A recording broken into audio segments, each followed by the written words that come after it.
Welcome to another episode of Otaku Don. I am the host with the most, aka Sleepy Melbourne in the building.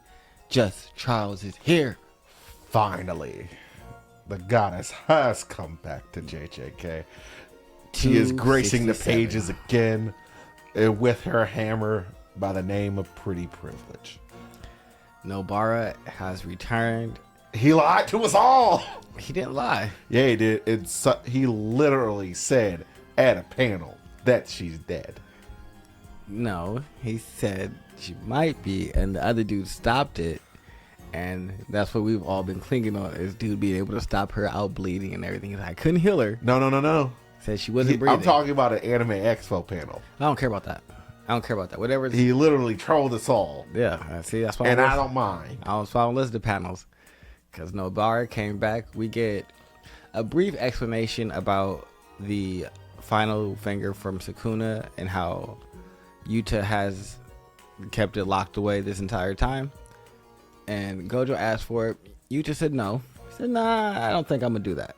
I don't think that we need to use this for you to learn the shrine. That's not a good use for this ability.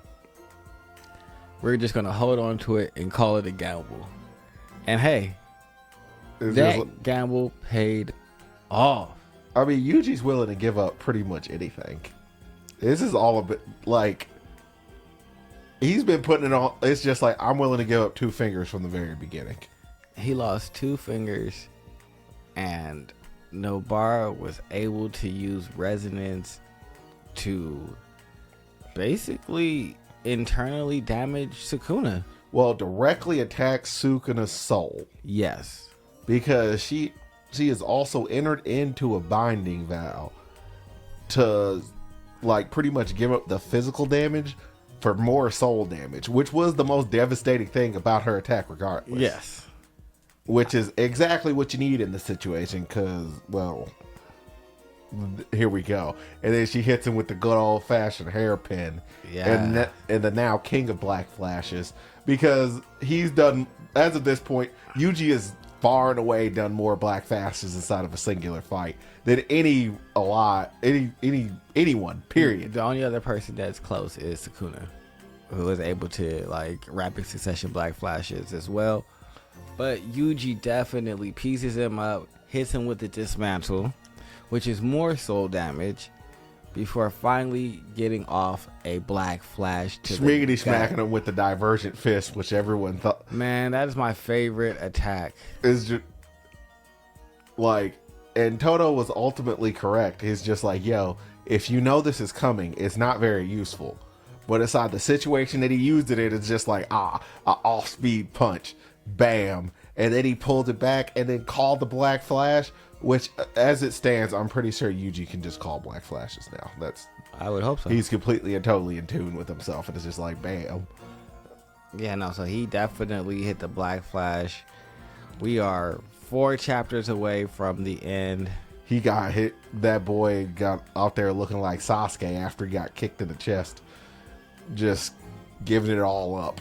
Do you think this is the end of Sukuna? Do you think next chapter is the end? And I don't think it's quite the end, but it is the beginning of the end because inside of this chapter, also Sukuna admitted that he's at the end of it. Well, I meant, do you think that next chapter is the end of their fight? I don't think so because I don't think got 4. I think it's gonna be more of a decisive like charge from Yuji, and then. Because well, but how many chapters do you think it's going to be? I guess is my question. Probably about another 3 in this fight. 3? So we're going to get 1 chapter of 3 or 2. I could definitely see you like Sukuna, the entire next chapter being Sukuna trying to like get another foothold inside of this fight.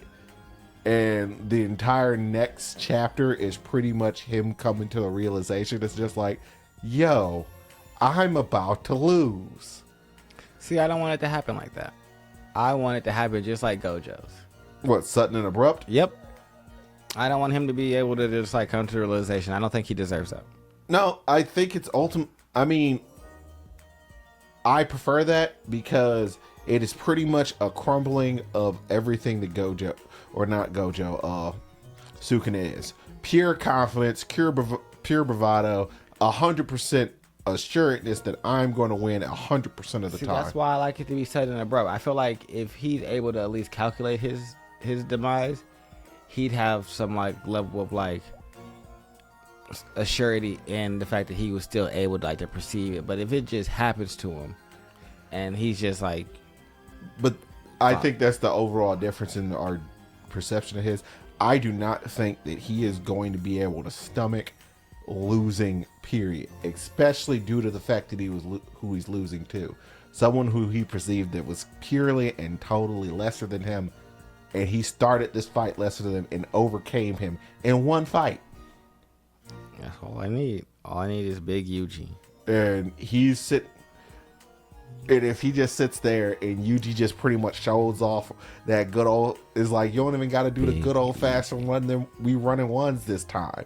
It's you against me. You got 6 fists. I got 2. And I'm missing 2 fingers, and I'm still out here 2-piecing you up, quad piecing. He is. He's definitely going blow for blow with Sukuna, or was until he hit him with that black flash. Now Sukuna is not throwing no more blows. I think next chapter is the end of the fight.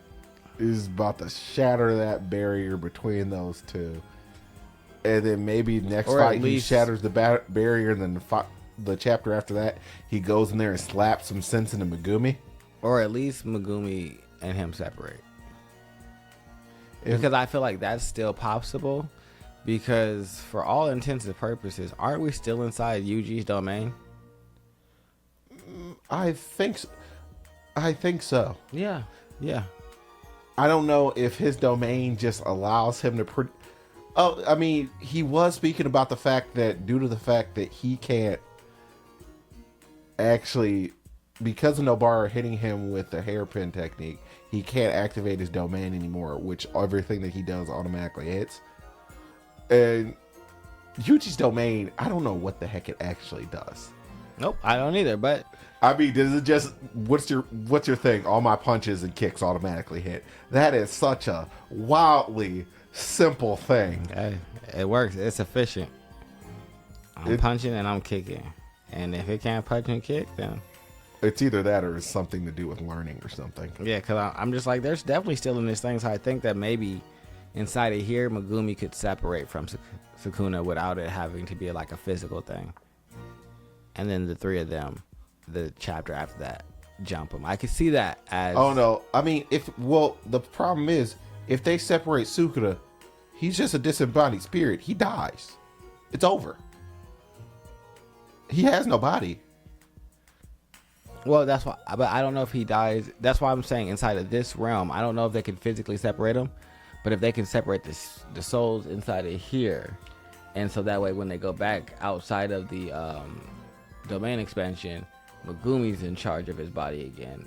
So that's more of what I'm saying. It's not that it's going to be an actual physical separation right now, because they're still inside, like I said, inside the domain, which I have no idea what it does, but I'm assuming, since Yuji is very assured of his soul, he might have something to do with other souls, or allowing them to like manifest themselves fully. Soul seal. It might be just some type of soul seal, because I still believe that Yuji is like the ultimate prison. That's true. And him having Sukuna in there, he's like, no, we're boxing inside of here. So I think Megumi might be able to manifest. That's the best punishment for you, losing for all of eternity. Yeah. But I'd like to see Megumi come back. Like, that'd be the only way I'd be happy with 2 I mean, ultimately, the way I see this ending is the happiest that we possibly could have gotten is the trio pretty much take over Gojo's spot at the top of Jujutsu Society, because they're like Megumi. Like, after this, Megumi's going to be way more powerful than he walked into this, and then you're going to have Nobara.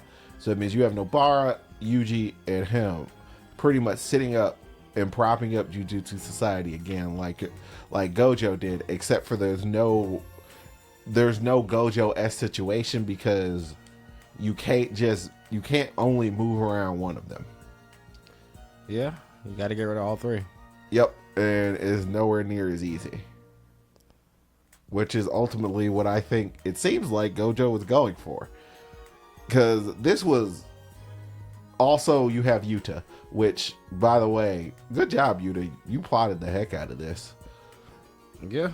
Like, that's more so, I think, what probably set you apart from Gojo and probably makes you more dangerous than he is, because Gojo could not fathom losing. Well, I mean, he accepted it as a possibility walking in, but because obviously he was down with all of the plotting, but like he was a part of all of it. Well, I think he was doing that because Gojo's a good team player. I don't think Gojo, in his mind, was like... Gojo's a terrible team player, though. That's not true.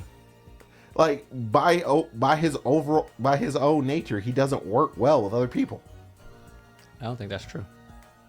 How so? He worked amazing with Geto. He works amazing with Geto. He worked amazing with an equal. I think that but that's the thing. I think he was gathering other people he could view as equals. That's not completely and totally insane, but that's not the way it worked out. I mean, I don't think that he viewed Yuta, who had Rika, as like not equal to him. But he wasn't quite there yet. Like they're all still kids. They haven't even graduated high school. But they haven't matured. But yet. I would say in that way, Geto wasn't ever really on Gojo's level. But he was someone that he could respect, and I think that's what he's... I would say they were on similar levels prior to him getting reverse curse technique. I mean, I don't know. Because I feel like if he had never turned off his eyes, he'd have been just equally as fine. It was more of like... He couldn't not turn off his eyes. That was always a weakness. Eventually, he was going to have to turn off those eyes. Him always leaving those things on were eventually going to lead to a vulnerability.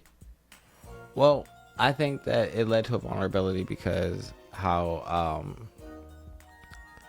Megumi's father basically went at it. Yeah, he looked at it as like, this is a vulnerability. I don't think Gojo and Geto, if they had to go, I don't think Geto was on the same level as Megumi's dad to like be able to get around that ability. So I guess. I mean, I think Geto could have done it better. I don't think so. Because he never. All Toji did was send thing after thing at them and force them to deal with it. Geto, the person with billions of curses sealed inside of his body, could have functionally did the same exact thing, executed the same plan. Well, no. I guess that's why I think it was different, because it wasn't that he just sent an unyielding wave because Gojo would have handled that. It was the exhaustion of not knowing when the next attack was coming and always having to guard someone. So I think that situation was unique. I think that on a 1-to-1, Gojo definitely was on a tier above Geto, but I think that he respected Geto, and I think he respects Yuta and Megumi and Yuji and all of them as people that can reach a new pinnacle that maybe not as high as his, but definitely... Yuji is definitely at a higher pinnacle. I don't know if he knew that they were going to be able to, but I think he knew that they were all going to be pillars inside of this world, and he was trying to cultivate people that he could have respect for. He knew from the rip that 10 Shadows was capable of beating him. Yeah, so I think that's why he taught all of them. That's why he was like, hey, I'm going to give you guys all the things. Then he picked up Yuji, who could have pretty much assimilated any curse technique. So if it came down to it, like, he could eat him and then become like him. I mean, he wouldn't. I don't think he would get the eyes, but he would still get repulsion and push and pull. Yeah. So that would have been cool. And Nobara, ultimately, her attack is probably the most singular, most potent curse technique. She's just a random... It's crazy because she is the most random person. She doesn't come from a, like, huge, like... No giant plot, curse family, none of that. No, she's just a random girl who's... lucked out on her ability. Yeah, her ability just happens to be the shit. So I think I like that as well. I like that she has that ability where it's just like, your ability is crazy as shit, but you're just this random girl that wanted to go to Tokyo. You're from the country. You had a friend that was from the country, and like, you just kind of want to be a part of this. But I think think that's it. Yeah. No, this has been a great chapter. I'm excited for chapter 268. Time to finish it up. The Yes, it lefts is. and the rights, and if Sukuna also might try and run away,